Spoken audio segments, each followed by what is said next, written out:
시편 9편 말씀 되겠습니다. 오늘 본문의 시는 역사적인 배경이 있습니다. 이 본문을 쓴 사람은 다윗인데요. 다윗이 전쟁에서 이기고 그 후에 기록한 내용이 되겠습니다. 시편 1편부터 우리가 앞에서 보면 다윗이 전쟁을 앞에 두고 하나님께 기도한 내용이 나오기도 합니다. 그렇다 보면 시작할 때도 하나님으로 시작하고 또 마칠 때도 하나님과 함께 결산을 내린 것이 다윗의 시종에 일관한 그 영적 삶의 특성입니다.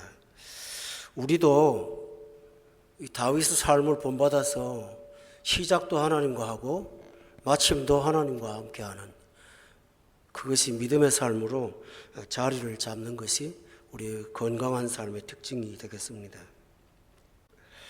다윗은 승리한 다음에 조용히 그 과정을 되새겨보면서 영적으로 결산을 했습니다.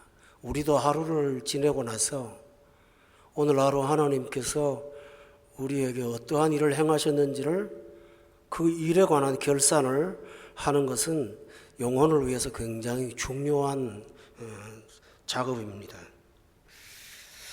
다윗의 결산의 결과는 한마디로 말하면 이 모든 승리가 하나님의 도우심 때문에 가능했다라는 고백이었습니다. 우리가 사무엘서에 보면 사무엘이 백성들을 미스바에 모아놓고 돌을 하나 세웁니다. 그리고 이름을 붙여서 에벤에셀이라고 돌을 부릅니다. 그 에벤에셀이란 돌의 뜻은 하나님께서 여기까지 우리를 도우셨다라는 뜻입니다. 우리의 신앙의 삶, 우리 인생은 언제나 하나님이 여기까지 나를 도우셨습니다. 이렇게 고백하면서 하는 것이 신자의 삶의 구조입니다. 우리 한번 따라해 볼까요? 하나님이 여기까지 우리를 도우셨도다. 예. 그래서 다윗은 하나님 앞에 자신이 할 일을 찾았습니다. 그것이 1절에 나오는데요. 전심으로 여호와께 감사하오며라고 고백했습니다. 하나님께 감사한다는 거죠. 근데 본문을 조금 자세히 살펴보면 감사를 하는데 전력을 다하겠다고 고백하는 것입니다. 우리가 흔히 감사는 내가 감사할 조건이 생겼을 때 조건 반사로 감사를 하지요. 어떤 사람들은 감사의 조건을 놓고도 감사를 안 하지만 믿는 사람들은 대부분 이루어진 일들을 놓고 감사를 하게 됩니다. 그런데 본문에 나오는 다윗은 그 조건부 감사가 아니라 의지로 감사를 하고자 했습니다. 우리의 감사는 보통 감정에 기울어져 있습니다. 마음의 감동을 받고 고마운 마음이 생기면 감사합니다 라고 말합니다. 그런데 다윗은 감정보다 더 큰 의지로 하나님 앞에 감사하려고 시도했습니다. 그래서 온 마음을 모아서 하나님께 감사합니다 라고 고백을 합니다. 여러분, 이것도 우리가 배워야 될 매우 중요한 영적인 덕목입니다.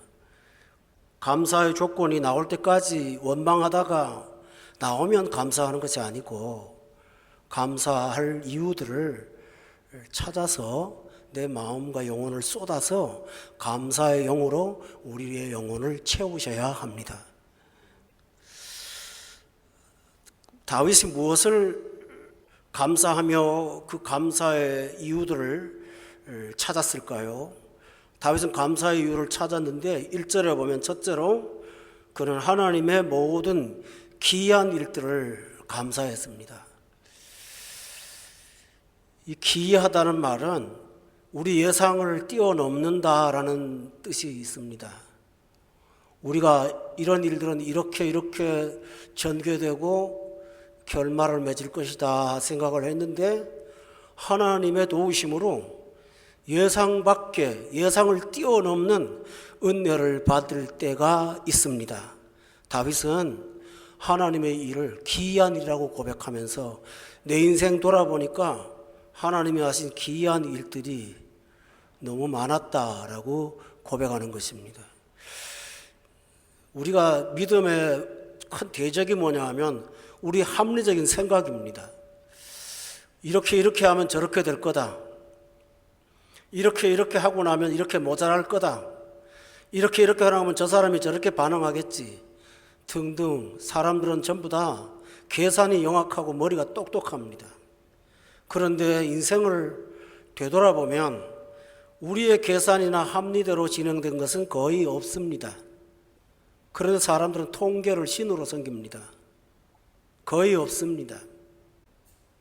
보험회사에서 보험료 마진을 산출할 때 통계를 사용합니다. 1000명이 보험 가입하면 그 중에 한 200명 정도가 보험사고가 나는데 대중소로 나고 그거 다 빼고 나면 예상 수익이 얼마다 그 계산을 하는데요. 지금까지 한 번도 맞아본 적이 없대요. 따라서 우리는 합리로 사는 것이 아니고 우리가 생각을 할 수 없고 생각을 뛰어넘는 주위의 기이한 일들이 우리에게 항상 있음을 믿으세요. 이것이 다윗이 고백한 고백이었습니다. 자기 아들이 배신한 신하들과 함께 자기를 죽이려고 할 때 숫자로도 상대가 안 되고 무기로도 상대가 안 되고 상대가 된다 한들 아들을 어떻게 대항합니까? 이래도 못하고 저래도 못합니다. 다윗의 합리적인 생각으로는 탈출구가 전혀 없었습니다. 그러나 신기하게도 하나님이 그 일을 하셨습니다. 가슴 아픈 일이지만 압살롬이 하나님의 징계로 죽음을 당했습니다. 결국 평안을 얻었습니다.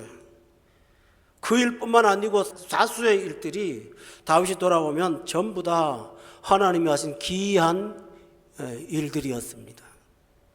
여러분도 돌아보면서 하나님의 기이하심을 찬양하시기를 주의 이름으로 축원합니다. 이것을 믿지 않으면 늘 계산 속에서 야박한 사람이 되기 시작합니다. 성품이 독해지고 인색하고 염려하고 불평하고 사람들을 힘들게 합니다. 그러나 우리 삶에 주위와 기이한 일들이 진행되고 있음을 믿는다면 하나님이 하시는 일을 믿고 신뢰하면서 그런 과정에 묶여지지 않는다는 사실을 여러분이 믿으세요. 이렇게 사는 것입니다. 그런데 본문을 조금 더 다시 보면 기이한 일을 복수로 말하고 있어요. 그 말은 우리 인생에 어떤 특별한 기이한 것만 있는 것이 아니고 우리 인생 돌아보면 전부가 다 기이한 일이라는 거예요. 내가 갖고 있는 어떤 것 가지고 이만큼 살 수가 없는 사람이에요. 근데 하나님이 여기까지 기이한 일들로 우리의 생을 채워주셨던 것입니다. 그러므로 여러분은 기이한 일임을 믿으시길 바랍니다. 어떤 것이 기이한 일일까요? 내일 아침에 큰 문제가 있는데 오늘 밤 하나님이 영혼을 평안하게 쉬게 합니다. 그 안식 자체가 뭘까요? 기이한 일입니다. 이상하게 위기가 앞에 있는데 마음에 평안이 있습니다. 하나님이 허락하신 능력입니다. 잠언에 보면 전도서에도 보면 그런 말이 있어요. 부자는 잠을 자지 못한다고요. 가진 자가 고민하는데 없는 우리는 이상하게 평안히 잠을 잘 수가 있습니다. 왠지 알까요? 다윗이 고백했죠. 주께서 사랑하는 자에게 잠을 주시는도다. 꼭 필요한 순간에 꼭 필요한 것을 생각 밖의 방식으로 채우시는 하나님을 경험하면서 우리는 참으로 신비하다는 것을 늘 경험하게 될 것입니다. 이와 같이 합력하여 선을 이루시는 하나님의 기이하심이 있음을 믿고 사시는 것이 필요한데요. 다윗은 1절에 보면 한 가지를 더 말합니다. 기이한 일들을 감사하면서 전하겠다고 고백합니다. 사람이 서로 만나면 사람들은 참 아픔이 마음에 있는데 누군가에게 이걸 이야기를 하고 싶은 마음이 굉장히 가득 차 있습니다. 쏟아 넣어야 되니까요.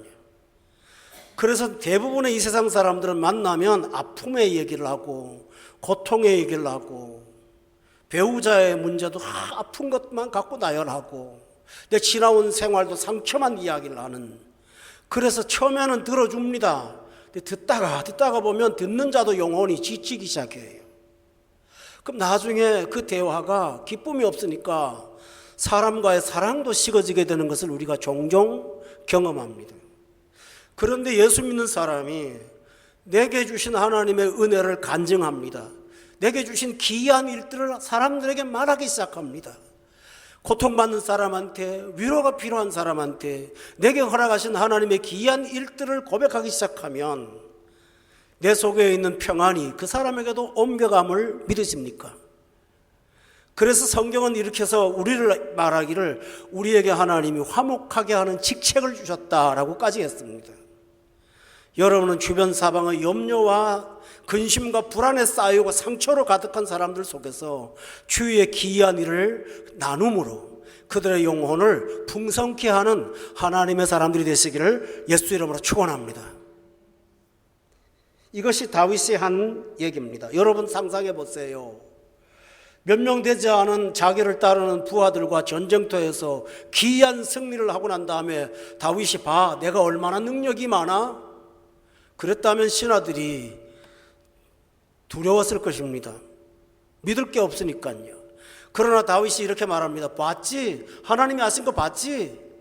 이거 우리가 한 게 아니잖아. 하나님이 하신 거잖아. 그때 그 말을 듣는 신하들은 누구를 바라봅니까? 하나님이 보입니다. 그리고 하나님을 신뢰하면서 또 내일의 위기를 담대하게 이길 수가 있습니다. 이것이 신자가 해야 될 조건입니다. 둘째로는 다윗은 오늘 본문이 전체가 뭉뚱그려서 말씀을 드리겠습니다마는 하나님의 공의에서 감사를 찾았습니다. 이 조금 어려운 말이죠. 공의라는 말은 공정한 의다, 공적인 의다 이런 뜻입니다. 다시 말하면 공의는 법적인 의다. 그래서 반드시 시행된다. 어떤 사람이 다른 집에 가서 물건을 좀 도둑질을 했다고 합시다. 그러면 그냥 나쁘다고 하지 않고 공의가 시행되죠. 그래서 사람들은 그 공의가 무서워서 함부로 죄를 못 범합니다. 왜 공의에서 감사를 찾을까요? 여러분 본문에 자세히 보면 다윗이 처한 현실이 녹록하지 않았습니다. 3절에 보세요. 내 원수들이 있습니다. 여러분 성경 보시면 알겠지만 다윗은 성품으로 누구 원수를 만드는 사람이 아닙니다. 그런데 까닭 없이 원수로 대하는 사람들을 어쩌란 말입니까? 여러분 사울 아시죠? 다윗이 왕이 되려고 무슨 전략을 꾸몄나요? 그런 일을 한 적 한 번도 없습니다. 오히려 사울의 병을 고치려고 찾아가기도 하고 그랬죠. 사울을 도우려고 군대 장관이 되어서 사울의 목숨을 지키기도 했죠. 그런데 스스로 위기를 느끼는 사울이 원수가 되었습니다.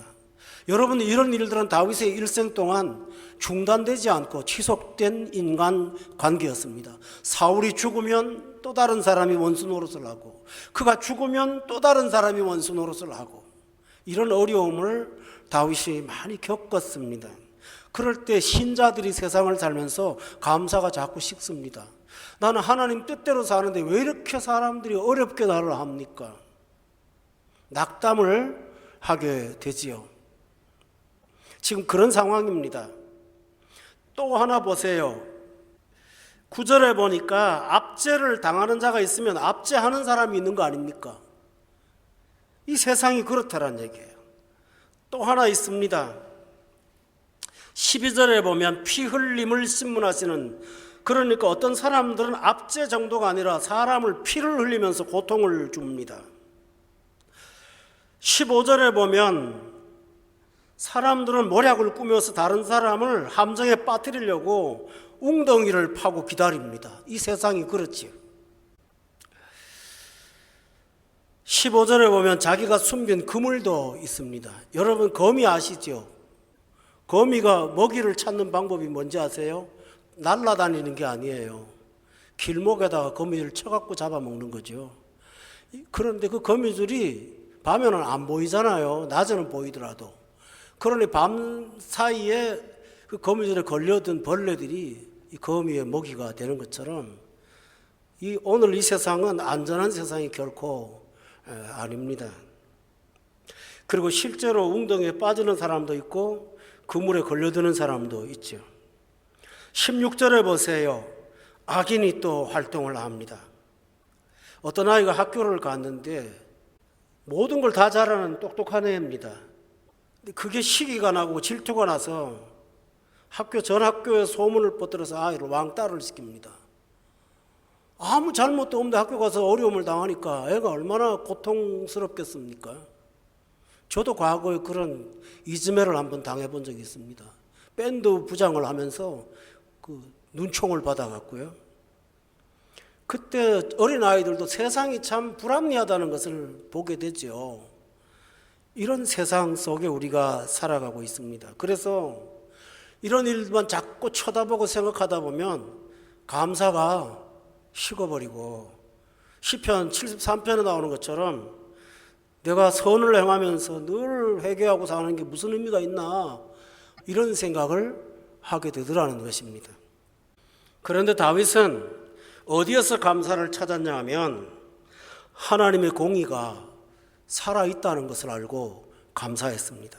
여러분 여기 본문에 3절에 보세요. 원수들은 주 앞에서 망합니다. 다윗이 이 사실을 늘 생활에서 보았습니다. 15절에 보세요. 자기가 판 웅덩이에 다른 사람 빠지지 않고 그 사람이 빠집니다.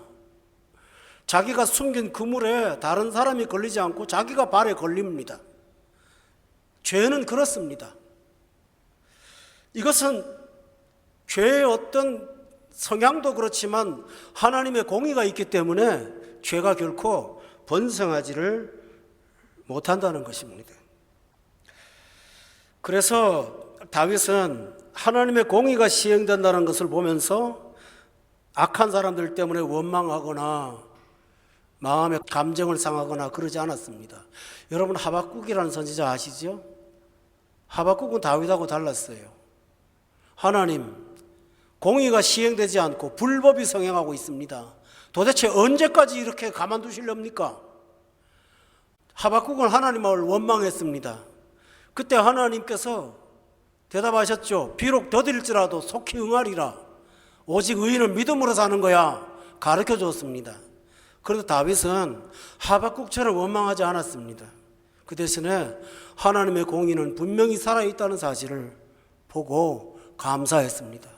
그래서 이 사실을 아는 사람들은 세상 사람들 때문에 나도 독해져야지, 나도 당하지 말아야지, 제 사람이 악으로 됐으니 나도 악으로 돼야지, 그렇게 살지 않습니다. 왜냐하면 공의가 살아있다는 것을 알기 때문입니다. 여러분도 이렇게 하시면서 여러분이 하나님 편, 하나님의 의를 따라 살면 공의의 보호를 받는다는 사실을 믿고 항상 감사를 잊지 않기를 예수 이름으로 축원합니다. 그 공의는 그냥 공의가 아닙니다. 4절에 보면 주께서 나의 의와 송사를 변호하시며 보좌에 앉으셔 의롭게 심판하셨다고 분명히 되고 있어요. 여기서 보좌라는 뜻은 어떤 뜻입니까? 사람들이 눈에 보이지 않는 하나님이 보지 않는 것처럼 여길지라도 하나님은 불의와 부당함을 다 헤아리고 계신다는 사실을 본문이 깨우쳐 주는 것이지요. 그러므로 하나님의 뜻을 따라 순종하며 사는 자는 하나님의 공의의 보호를 받는다는 사실을 믿으십시오. 그리고 하나님의 뜻을 따라 정직하게 살아가시는 우리 모두가 될 수 있기를 주의 이름으로 축원합니다.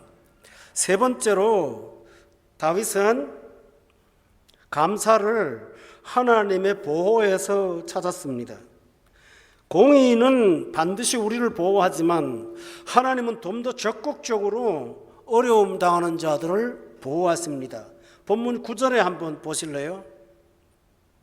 다 같이 읽어보겠습니다. 9절 말씀 시작.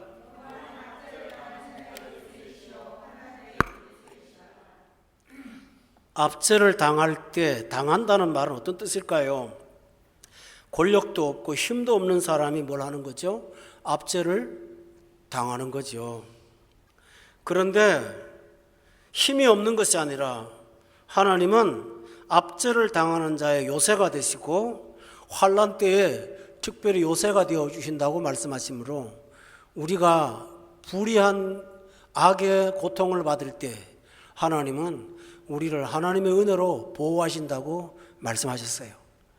이 보호가 살아 있습니다. 18절에도 다 같이 읽어볼까요? 자, 시작. 항상 잊어버림을 당하지 아니하며 가난한 자들이 영원히 실망하지 아니하리로다. 그렇습니다. 궁핍한 자가 가장 고통스러운 게 뭔지 아세요? 세상은 힘 있고 권력 있는 사람을 기억하죠. 약자들은 존재 자체를 잊어버립니다. 처음에는 불쌍히 여기는 마음이 있지만 시간이 가면 갈수록 그 사람들에 대한 존재의식이 사라져버립니다. 그러나 성경은 이렇게 말합니다. 18절을 다시 보세요. 궁핍한 자가 잊어버림을 당하지 않습니다. 누가 안 잊어버리십니까? 하나님이 잊어버리지 않습니다. 왠지 아세요? 율법서에 보면 하나님 이렇게 말씀하셨어요. 고아와 과부는 내 것이니라.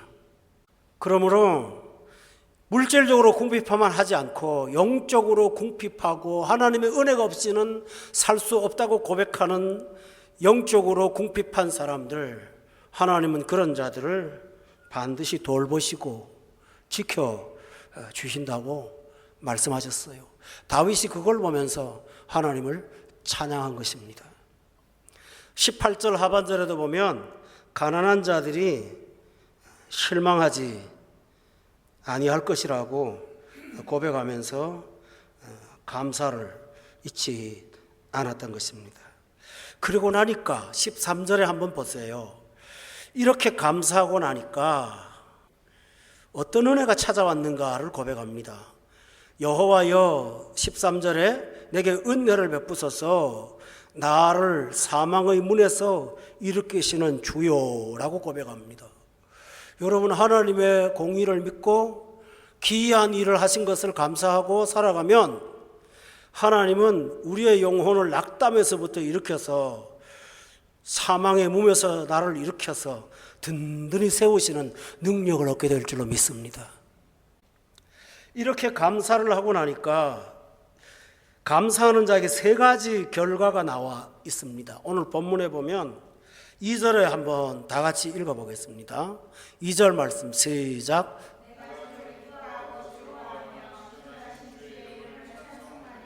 그렇습니다. 이런 사람들은 항상 기쁨이 있고 즐거움이 있습니다. 누구를 기뻐합니까? 주를 기뻐하고 즐거워합니다. 어떤 일절을 보면 기이한 일들을 기뻐하고 즐거워하는 것이 아니고 그 일을 허락하신 하나님을 기뻐하고 즐거워하는 것, 이것이 신자의 영혼의 능력입니다. 여러분도 이런 은혜를 통해서 늘 하나님이 허락하신 기쁨과 신령한 즐거움으로 영혼이 가득 차시기를 바랍니다.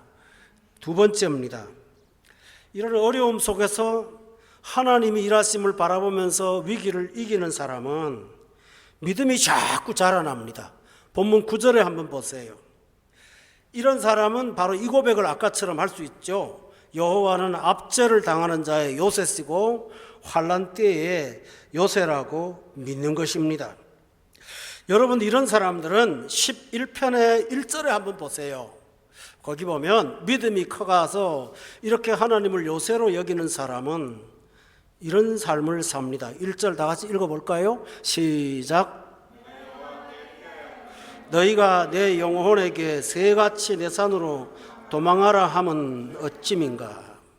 여기 앞에 절에 보면 언제나 일상생활에 여호와께 피하고 사는 사람, 이런 사람, 다시 말하면 하나님을 요새로 믿고 신뢰하는 사람, 믿음이 이렇게 자라는 것입니다.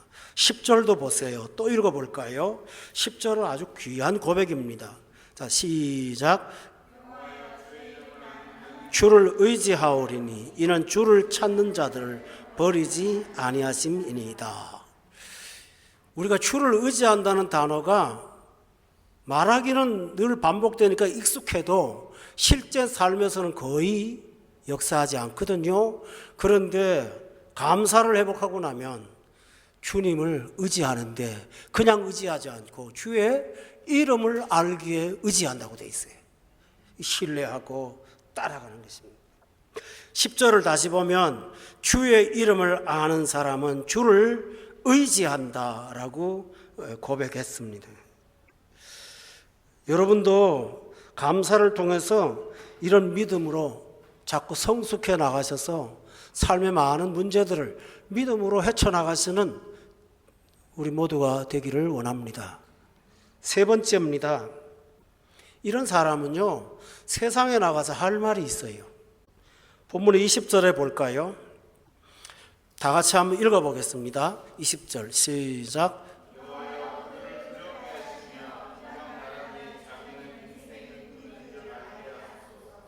이러고 살다 보니까 기고만장한 가진 자들, 권력자들, 힘 있는 사람들, 그들이 불쌍해지기 시작했습니다. 20절에 보니까 그들을 두렵게 하라. 하나님을 두려워하는 마음을 갖고 있는 것이 가장 행복한 거다. 이제 그 사실을 깨닫는 거예요. 그리고 하반절에 보면 참으로 중요한 얘기를 합니다. 사람이 자기는 인생일 뿐인 줄을 깨닫게 해달라고 고백하는 것입니다. 여러분, 사람의 문제가 다윗이 바라보니까 자기가 유한한 존재라는 것을 알지 못하는 것입니다. 그래서 조금만 타임보다 나으면 마음속에서 교만이 막 솟아오릅니다. 그런데 그 교만이 그 사람을 패망에 이르도록 이끌죠. 그래서 다윗은 이런 사실들을 보면서 자기를 대적하는 사람들이 자기는 인생일 뿐인 줄을 알기 원한다고 고백한 것입니다. 인생일 뿐이라는 말이 뭘까요? 사람의 한계, 죄성을 벗어나지 못하는 연약한 존재임을 깨닫기를 바란 것입니다. 여러분, 이렇게 다른 사람에 대해서 이런 고백을 하는 사람은 어떤 사람일까요? 자기 자신이 믿음으로 하나님 앞에 모든 고통을 극복한 사람이기에 이런 고백을 할 수가 있는 것이죠. 결론을 내리겠습니다. 1절에 보면 그는 자기 기쁨을 나눕니다. 주의 기이한 일들을 전하며 삽니다. 그런데 20절에 보면 권면합니다. 뭐라고 권면하죠? 하나님을 두려워하라고요. 그리고 당신 아무리 잘 되어도 인생의 한계일 뿐이라고 깨닫게 하면서 그 사람에게 오직 하나님의 손을 잡고 걸어가라고 권면할 수가 있는 것입니다. 결론을 내리겠습니다. 여러분, 오늘 이 성경의 구절은 다윗이 어떤 사건을 앞에 놓고 말한 것이 아니라 승리를 한 후에 지금까지 행하신 하나님의 일들을 조목조목 다 따져본 것입니다. 결산을 해보면서 이런 감사 저런 감사 다 찾고 그 다음에 결론으로 이런 마음의 기쁨은 나 혼자만 간직해서는 안 되겠다. 다른 사람한테 전해야겠다. 그리고 복음으로 사람들을 권면해야겠다라고 고백하면서 오늘 본문의 말씀을 끝내고 있습니다. 우리 모두가 이 신앙의 담대함, 이 믿음의 담대함을 갖고 이 험한 세상을 헤쳐나가서 마침내 하나님 앞에 우뚝 서는 우리 모두가 되시기를 예수님의 이름으로 축원합니다. 기도하겠습니다.